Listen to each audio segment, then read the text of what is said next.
오늘 제가 읽어드린 본문도 그렇고 성경 낭송할 때 읽었던 본문도 그렇고 매우 충격적이죠. 매우 적나라하고요. 그런데 그 충격적인 말씀 속에 담겨져 있는 하나님의 사랑을 함께 살펴보려고 합니다. 우리는 아주 빠르게 변화하는 세상에 살고 있습니다. 그렇죠? 제가 어렸을 때와 지금을 비교해 보면 진짜 천지가 개벽한 정도라고 할 수 있습니다. 근데 그렇게 많이 변했는데 앞으로도 더 빠르게 더 변화한다고 하니 한편으로는 기대도 되고 한편으로는 우려도 있습니다. 저는 제가 판단하기로는 기성세대와 다음 세대 사이에 끼인 세대인 것 같습니다. 물론 다음 세대들이 저를 볼 때는 꼰대로 볼 수도 있겠지만 저는 그렇게 상정하고 있고요. 그리고 저는 그 두 문화를 다 경험하고 있죠. 스마트폰 이전 세대와 이후의 시대, 인터넷 이전 시대와 이후의 시대를 저는 중간에서 다 속해 있습니다. 둘 다 경험하고 있죠. 그럼에도 불구하고 이 다음 세대를 따라가는 일은 굉장히 벅찹니다. 그들의 용어도 써보고 그들의 용어나 인식도 연구해보고 많이 합니다. 하지만 그래도 따라가기가 벅찹니다. 그들은 너무 빠르거든요. 너무 빨리 변하고 있거든요. 다른 모든 것이 다 그렇습니다만 그 중에서도 더욱더 따라가기 힘든 것은 이 오늘 본문에 나오는 것 같은 성에 대한 문제입니다. 작년에 우리 6월 달에 선교회 달을 할 때 합신 이동열 교수님이 오셔서 다음 세대에 대한 교육에 대한 이야기를 해주시면서 이 다음 세대가 어떻게 그 성에 대한 인식이 기존 세대와 가진 것과 얼마나 많이 다른지를 우리가 또 듣기도 했었는데요. 교수님이 말씀하신 것처럼 기성세대들과 지금 세대는 완전히 다릅니다. 왜냐하면 지금 이 다음 세대들은요, 처음에 유치원과 어린이집과 학교에 들어가면서부터 이 친구들은 다 자기 중심적으로 살도록 교육을 받은 세대입니다. 그래서 그 자기 중심적으로 사는 것이 특화가 되어 있는 세대죠. 그들이 잘못한 것이 아닙니다. 우리가 그렇게 가르쳤고 그들이 그렇게 자라난 것이죠. 근데 그렇게 자기 중심적으로 사는 것이 특화된 세대이다 보니까 성적으로도 그렇습니다. 성에 대해서도 자기 중심적으로만 생각을 합니다. 자기의 만족을 위한 것으로만 보고 개인적인 것으로만 보는 성향이 있죠. 그리고 그들 세대의 타깃을 맞춰야 되니까 그들 세대가 원하는 것이 있으니까 많은 드라마, 영화, 매체 컨텐츠들이 다 그들에게 그들의 성에 대한 인식을 어필합니다. 그러다 보니 그 성인식이 이제 세대를 넘어서 평균적이고 일반적이고 상식적인 것이라 생각하는 그런 지경에 이르게 된 것이죠. 예전에 한번 생각해 보십시오. 예전에 TV에서 뭐 드라마나 이런 데서 불륜이나 간통을 다루었다고 생각해 보십시오. 그러면 그거는 사회적으로 이슈가 돼서 뉴스와 신문에 막 나왔을 겁니다. 사람들도 막 입하고 하면서 거기에 대해서 막 얘기하고 그랬겠죠. 근데 그런 시대를 지나서 어떤 시대가 왔죠? 이제 그런 불륜과 막장 드라마가 일반적이 되고 그것을 욕하면서도 보는 시기가 왔습니다. 그 세대를 지나서 지금은 어떻습니까? 그런 자극적인 장면이 나오지 않으면 뭔가 밋밋해, 뭔가 싱거워, 이 정도 세대가 된 것이죠. 예전에는요, 동네에 불륜을 저지른 사람이 있다, 또는 혼전 성관계를 가진 사람이 있다, 또는 동거하는 사람이 있다. 그 사람들은요, 동네에서 고개를 들지 못하고 숨어 다녔어요. 근데 요즘 어떻습니까? TV와 프로그램 이런 컨텐츠에 그냥 너무 버젓이 나오지 않습니까? 동거에 대한 프로그램도 있고요. 그리고 정말 성적인 것을 다루는 프로그램도 많이 있더라고요. 이제 너무 당연해졌습니다. 그리고 동거나 그다음에 혼의 관계도 너무나도 자연스러워졌죠. 제가 믿지 않는 지인들이 좀 있는데 그 친구들 얘기를 들어보면 요즘은 배우자 외에 애인을 만드는 것이 능력의 하나로 여겨지고 있고 못 만드는 사람이 능력 없는 것이라고 그러더라고요. 제가 그들을 보면서 그런 것을 보면서 굉장히 비판적이 되는데 그게 제가 꼰대라서 그런 것일까요? 아니면 요즘 성문화가 너무 발전해서 그런 것일까요? 그리고 어떤 분들이 들으시기에는 저 목사 꼰대네, 너무 비판적으로만 접근하네 라고 그렇게 들리실 수도 있을 것 같습니다. 그러나 이런 그릇된 성문화, 그리고 이 성문화로 인한 피해들이 혹시 자기 자신에게 일어난다고 한번 생각해 보십시오.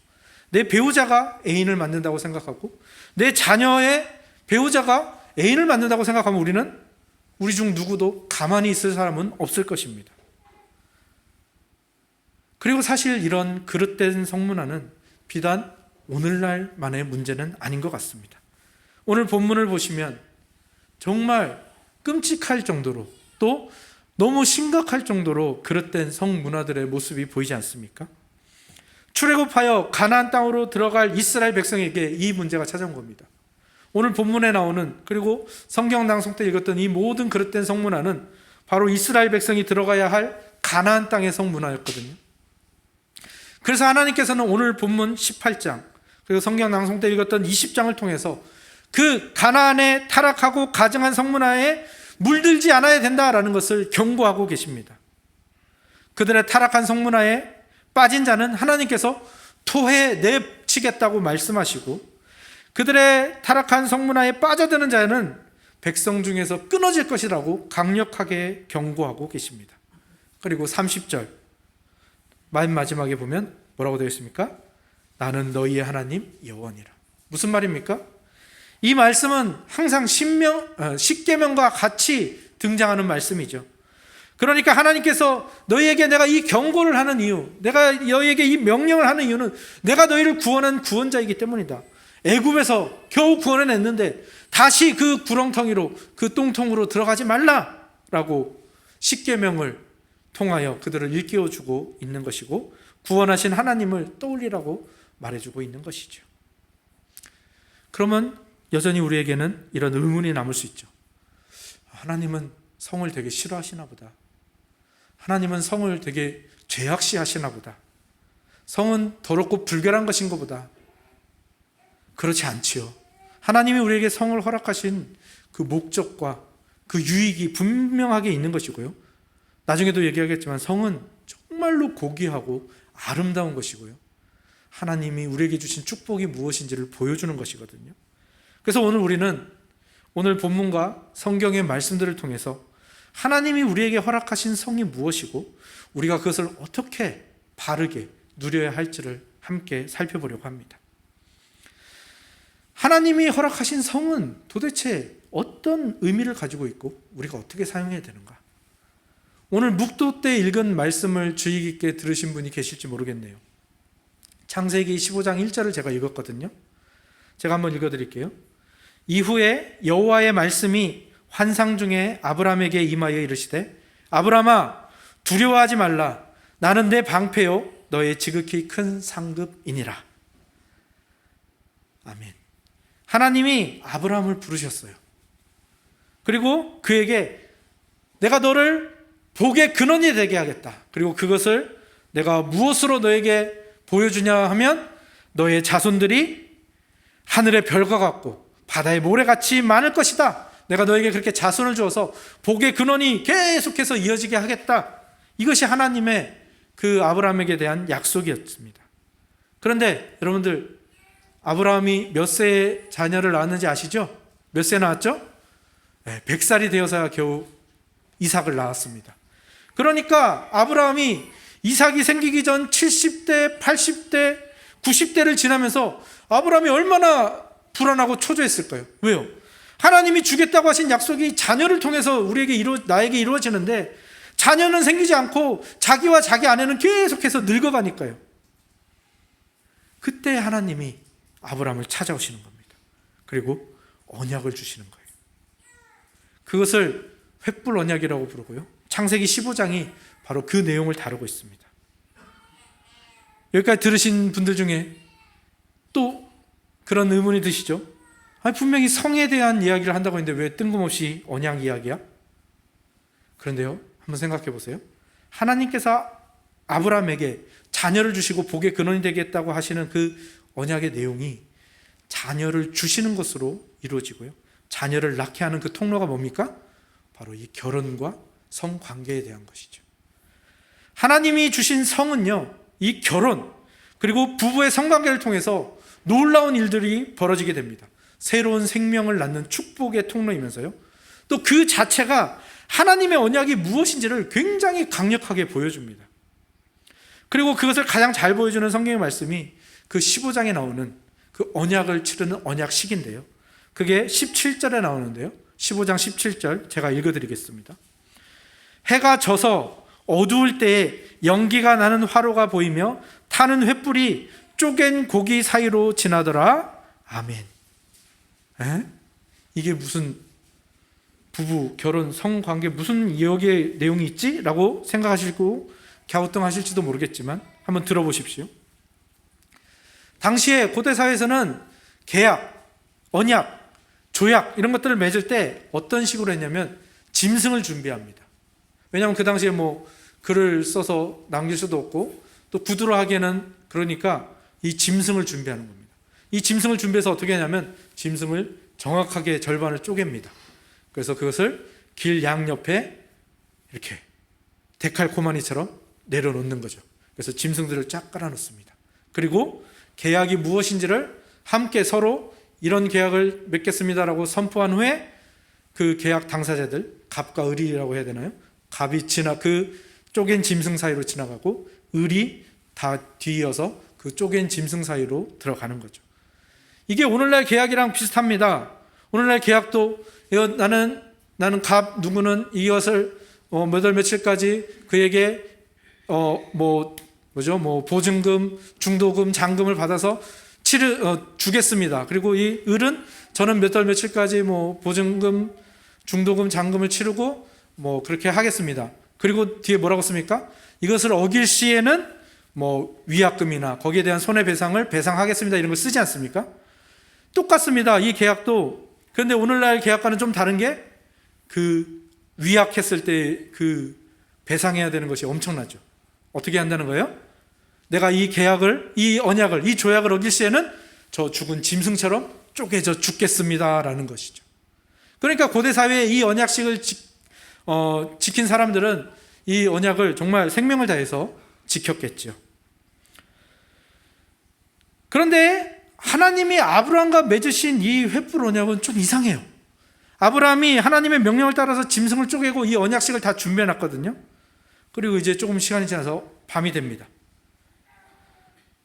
그런데 밤이 되니까 하나님이 횃불의 형상으로 임하세요. 이 횃불이라는 것은요, 이 출애굽 시에 하나님이 구름기둥, 불기둥으로 임하지 않습니까? 그 불기둥이라는 것과 같은 말입니다. 그래서 하나님이 이스라엘 백성에게 출애굽 시에 구름기둥, 불기둥으로 임재하셨듯이 우리가 16장 속죄일 다룰 때 한번 이걸 얘기한 적이 있는데요, 하나님께서 이 아브라함과 언약식에도 이 불기둥의 모습으로 횃불의 형상으로 임재를 하신 거예요. 그리고 하나님께서 내가 너에게 언약을 주겠다, 이 언약을 내가 반드시 이루겠다 하고 하나님께서 그 불의 형상으로 쪼갠 고기 사이를 지나십니다. 그리고 하나님이 말씀하세요.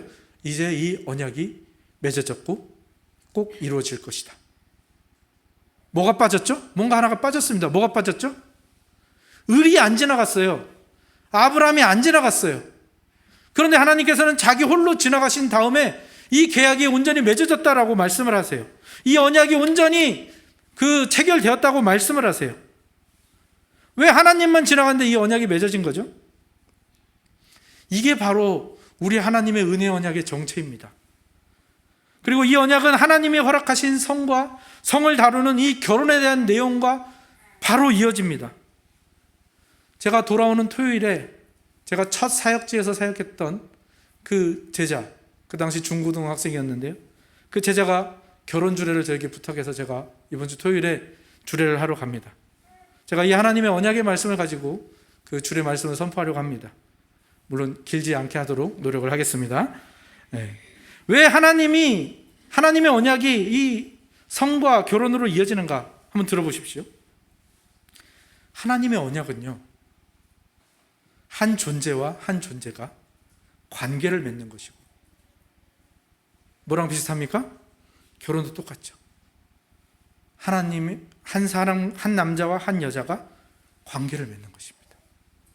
그래서 이 결혼의 성관계는요, 하나님의 언약을, 보이지 않는 하나님의 언약을 우리 눈에 보이는 방식으로 주신 겁니다. 어디서 많이 들어본 것 같지 않으세요? 하나님의 보이지 않는 은혜를 보이는 방식으로 주신 게 뭐죠? 성찬입니다. 우리가 지난주에 나누었던, 지지난주에도 나누었었죠. 바로 이 성찬이 하나님의 보이지 않는 은혜를 보이는 방식으로 우리에게 주신 통로예요. 그래서 그 은혜를 먹고 마시게 하시는 것이죠. 결혼도 마찬가지입니다. 하나님의 그 보이지 않는 은혜의 언약을 우리 눈에 보이는 방식으로 주신 것이 결혼이고 결혼의 성관계입니다. 하나님의 언약은 어떤 식으로 맺어집니까? 언약의 내용이 있습니다. 그리고 하나님의 백성이 되고 복의 근원이 된다는 내용이죠. 그리고 그것이 자녀를 주심으로 펼쳐질 겁니다. 그리고 그 언약이 어떻게 체결됩니까? 하나님께서 이 언약을 반드시 이루시겠다 하시고 하나님 홀로 지나가십니다. 무슨 말입니까? 하나님 홀로 이 언약을 이루시겠다는 거죠. 이것이 신학자들이 말하는 은혜 언약입니다. 심지어 아브라함이 실패하거나 이 계약을 지키지 못할지라도 하나님은 그 언약을 지키신답니다. 어떻게 해서까지라도 그 언약을 어긴 대가를 하나님 자신이 치르셔서라도 이 언약을 반드시 이루시겠다고 하시죠. 그리고 실제로 그 일이 어디서 일어났습니까? 예수 그리스도께서 십자가에서 우리가 그 언약을 어긴 대가를 당신의 고난과 죽으심으로 치르셨던 것입니다. 결혼해서 옷을 벗고 이루어지는 이 성관계도 그것을 바탕으로, 그리고 그 결혼 자체가 바로 이것을 강력하게 보여주는 모습입니다. 옷을 벗는다는 것은 무엇입니까? 나를 아무런 조건 없이 상대방에게 내어준다는 것입니다. 나는 당신을 위해서 희생할 겁니다. 심지어 당신이 나를 위해서 희생하지 않더라도 나는 당신에게 이 결혼의 언약을 지킬 것입니다. 혹시 당신이 그 언약을 어길지라도. 그래서 이 결혼에 자신의 모든 것을 내어주는 이 관계는 더 이상 둘이 아니라 하나가 되는 것이죠. 그리고 하나님이 우리와 맺으신 언약도 그렇게 하나님과 우리가 하나로 연합하게 되는 것이죠. 그래서 성경은 계속해서 그리스도와 교회, 그리스도와 우리와 관계를 어디에 비유합니까? 그리스도가 신랑이시고 우리가 신부이고 그리스도가 남편이시고 우리가 아내이다라고 계속해서 강조하는 것. 그렇게 해서 결혼이라는 것이 하나님의 은혜 언약의 의미와 실체를 눈으로 보이게 하신 것임을 우리에게 보여주시고 계속해서 그 안에 복됨이 있다라고 말씀하고 계시는 겁니다. 우리가 이렇게 결혼과 성관계가 이토록 고귀하고 아름답고 축복의 통로이며 선한 것임을 분명히 알아야만 오늘 본문의 이 그릇된 성문화, 그리고 오늘날의 타락한 성문화가 왜 잘못된 것인지를 비로소 알 수가 있게 되는 것이죠. 레위기 18장과 20장에 나오는 모든 가나안의 성문화, 이 그릇된 성문화의 공통점은 뭡니까? 나를 내어주는 것이 없습니다. 희생이 없습니다. 오로지 뭐만 있습니까? 내 성욕을, 내 자신을 내어주는 그 희생이 없이 오직 성욕을 풀기 위한 모습들인 것입니다. 다른 사람과의 언약의 관계로 나아가지 않고 일방적으로 그것을 요구하고 행해버리는 일종의 폭력과도 같은 모습이라는 것이죠. 그리고 그것은요, 예수님께서 산상수훈에서 너무나도 정확하게 짚어주십니다. 마태복음 5장 27절에서 32절 제가 읽어드릴게요. 또 간음하지 말라 하였다는 것을 너희가 들었으나 나는 너희에게 이르노니 음욕을 품고 여자를 보는 자마다 마음에 이미 간음하였느니라. 만일 내 오른 눈이 너로 실족하게 하거든 빼어내버리라. 내 백체 중 하나가 없어지고 온몸이 지옥에 던져지지 않는 것이 유익하며, 또한 만일 내 오른손이 너로 실족하게 하거든 찍어내버리라. 내 백체 중 하나가 없어지고 온몸이 지옥에 던져지지 않는 것이 유익하니라. 또 일렀으되 누구든지 아내를 버리려거든 이혼 증서를 줄 것이라 하였으나 나는 너희에게 이르노니 누구든지 음행한 이유 없이 아내를 버리면 이는 그로 간음하게 하며 또 누구든지 버림받은 여자에게 장가드는 자도 간음함이니라.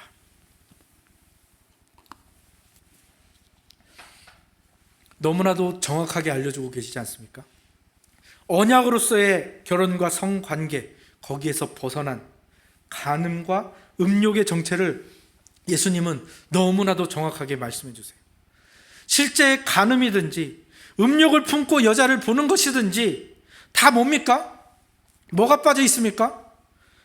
인격적인 관계의 맺음이 없고요, 희생이 없고요, 그저 상대방의 몸만을 탐하고 성욕을 풀 도구만을 원하는 것이죠. 하나님이 주신 가장 귀하고 아름다운 이 사랑의 언약 성을 가지고 그것을 가장 가치 없게 만들고 그것을 그냥 소비적으로 소비해버리는 그 모습들이 바로 예수님이 지적하신 간음과 음욕의 모습들인 것이죠.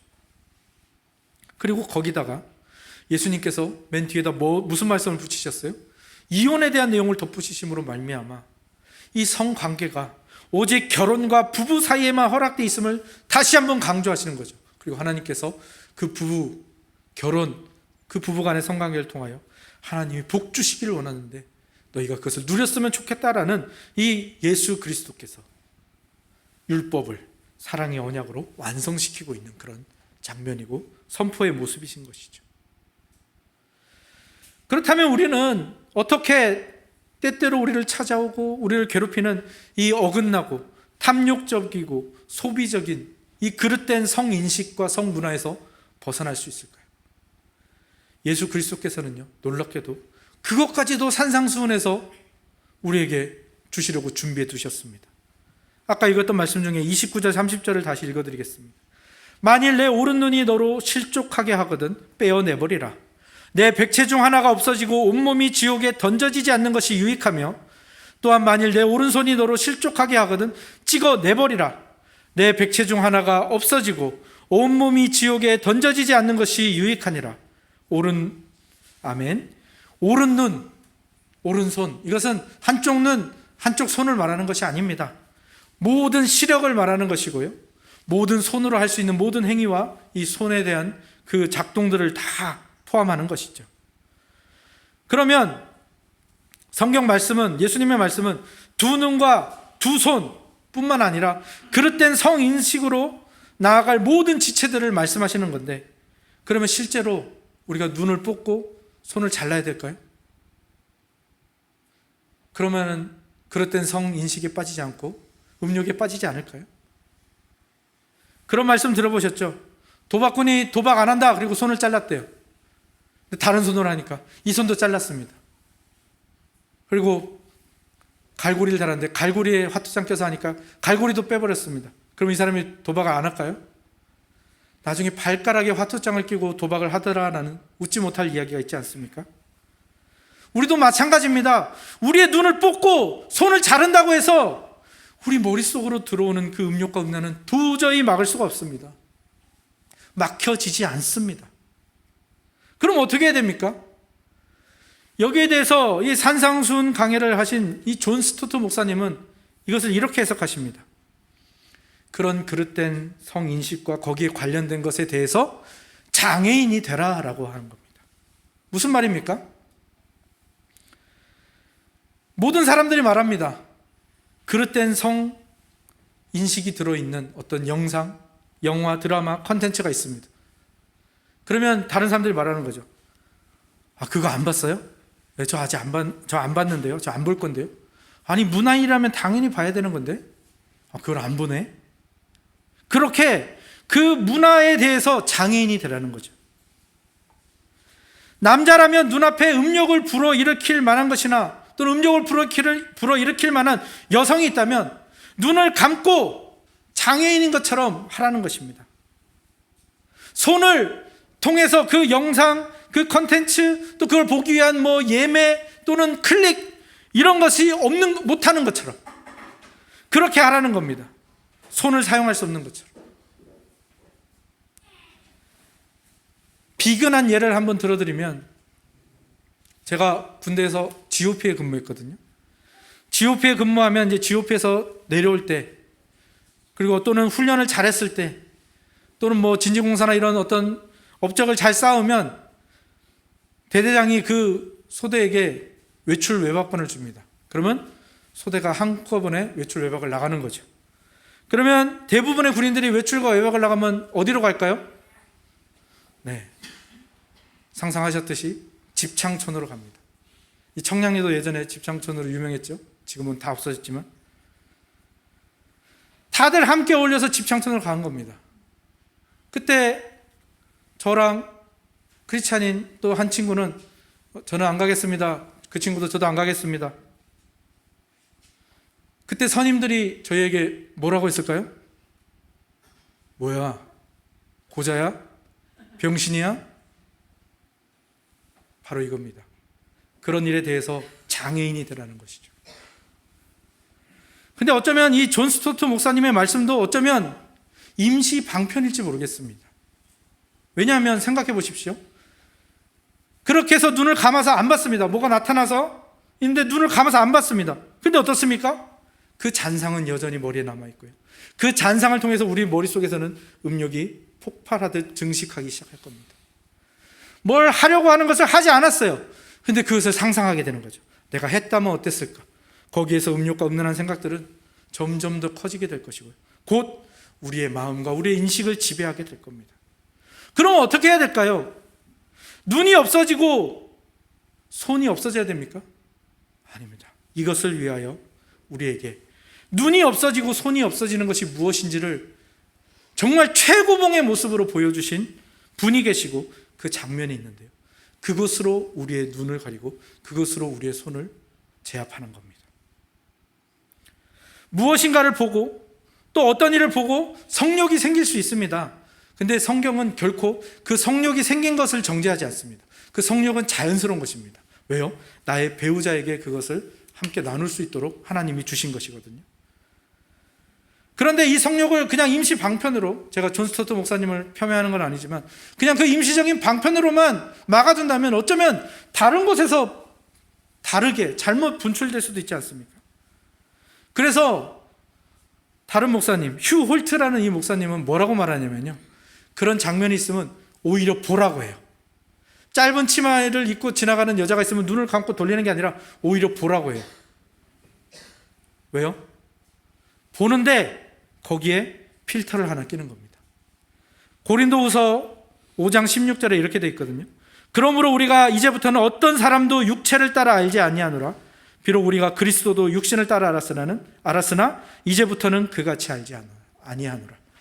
그 상대방을 보면서, 그 짧은 치마를 입은 여성을 보면서 그 여성을 육신대로 아는 게 아니라 그리스도를 통해서 보는 겁니다.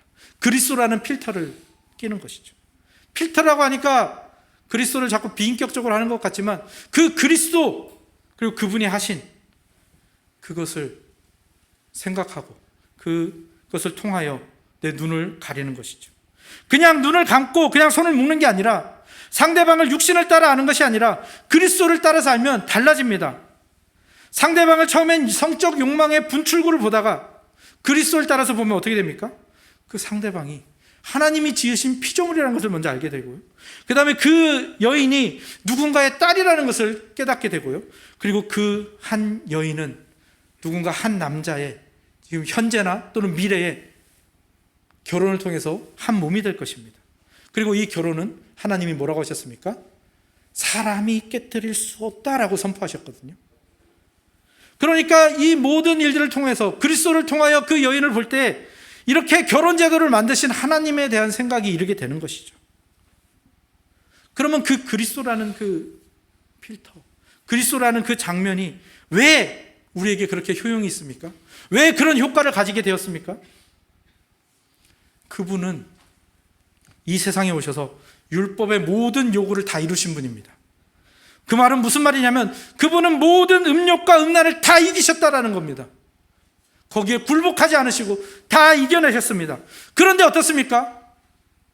그 음욕과 음란에 무너진 자들이 당해야 되는 일들을 그분이 당하셨다고요. 예수님은 머리에 가시관을 쓰셨습니다. 가시 길이가 뭐 이 정도는 됐겠죠. 그런데 그 가시관을 쓰고 계실 때 로마 군인들이 갈대로 예수님의 머리를 내려쳤습니다. 그리고 지나가는 사람들이 주먹으로 예수님의 머리를 쳤습니다. 그때마다 어떻게 됐겠습니까? 그 가시는 깊이 찔려서 어느덧 뇌까지 침범하고 대부분의 신학자들이 여기에 대해서 다 동의하는데 예수님은 십자가에서 시력을 잃으셨습니다. 왜요? 우리의 음란 때문에, 우리의 음욕 때문에 예수님은 시력을 잃으셨어요. 그리고 예수님은 그 음욕과 음란을 다 이기신 예수님의 두 손은 어디에 있었습니까? 십자가에 못 박혀 있었어요. 우리의 음욕과 우리의 탐심 때문에 죄 없으신 그분의 두 손이 십자가에 못 박히는 그 장애를, 시력을 잃으시는 그 장애를 그분이 또 안으셨다라는 것입니다. 이것을 기억하십시오. 특히 여러분에게 음욕과 음란이 찾아올 때, 또는 TV나 어떤 매체나 콘텐츠를 통해서 그것이 들어올 때, 부부 관계 이외에 성욕을 풀고 싶은 욕망이 솟아오를 때마다 그리스도를 생각하십시오. 그리스도를 떠올리십시오. 그분이 우리를 때문에 장애를 떠안으셨다라는 그 장면을 여러분의 머릿속에 떠올리십시오. 그리고 그분께로 나아가십시오. 그러면 그 모든 유혹에 지친 우리의 몸과 마음을 그분이 안아주실 것이고요. 내가 너의 그 고통을 안다. 그리고 여러분의 생각을 정화시켜 주실 것입니다. 그리고 눈을 들어서 하나님의 언약과 하나님의 아름다운 것들을 바라보게 하실 겁니다. 이 일을 여러분의 것들로 만드십시오. 나는 이제 음욕이 없는데요, 늙어서? 아니요, 여러분의 것들로 만드셔서 반드시 다음 세대에게 전해주셔야 됩니다. 우리의 다음 세대, 우리의 자녀들, 우리의 학생들 반드시 전해줘야 됩니다. 그래서 우리 천은 공동체뿐만 아니라 우리의 다음 세대도 결코 하나님께서 토하여 내쳐지거나 하나님의 백성 중에서 끊어지는 자들이 아니라 예수 그리스도와 연합하여 하나님의 언약 속에 거하는 자들이 될 수 있도록 여러분들이 인도해 주셔야 합니다. 이 일들을 위해서 늘 그리스도를 바라보시고 늘 그리스도께로 나오십시오. 아멘.